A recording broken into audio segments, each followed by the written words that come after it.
Hi. So now let's come to the first noble truth that Buddha gave. The first noble truth is suffering, right? That suffering is there. There is suffering, right? Now, important thing to understand here is that we all have suffering in our body and our mind. We all have these afflictions uh, in our body and mind.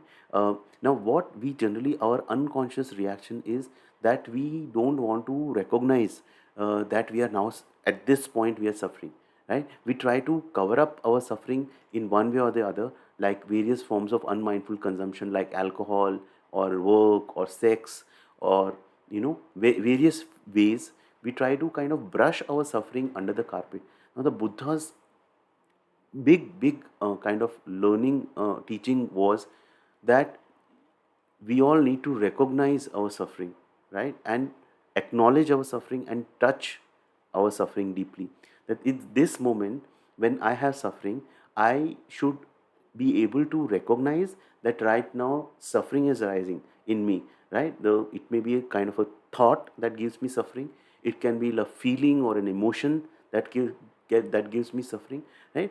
So the first step is understanding and realizing that suffering exists, not running away from it, and recognizing its existence. That's the first step of healing. And what Thai says is that it is possible to touch the suffering and heal the suffering when you have a teacher and when you have a sangha community. So in Buddha's teachings, there are like three components.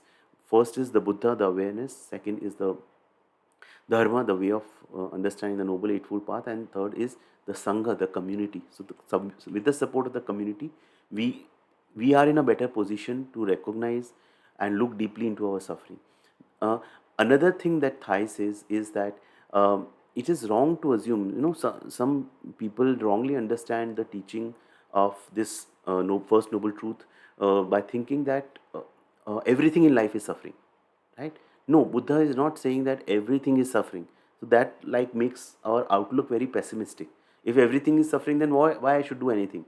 If suffering is there, then let that suffering be. No, Buddha's point was that uh, suffering is also there and happiness is also there. So the two polarities are always there. So if there is suffering, also understand, when you recognize that right now there is suffering, also do recognize that right now there are also happiness that is there, right? So we need to be mindful on not getting stuck in us. So what happens is that when suffering is there in our life, so we get too stuck in our mind's stories regarding that suffering, and that basically what it does is that it creates another layer of suffering.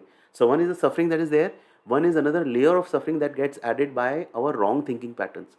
So now when we recognize that okay, now right now suffering is there, what I do is that I don't give more energy to the suffering. I don't give more energy to these. Don't create stories in my head. I just recognize that right now suffering is rising in me, and I also have the insight that if suffering is there, happiness is also there. And the more we become mindful, the more we practice mindfulness, what happens is that we realize that the conditions of happiness, it may be that blue sky, or it may be a cup of warm tea, right? Or it may be nature, right? These are all freely available. Our family, right? The conditions of happiness are also present in this moment. We have to choose what we want to give our focus to, right? So this was the first noble truth of suffering. Do share any learnings or insights in the comment section below this video. If you have, do share them. Thank you so much.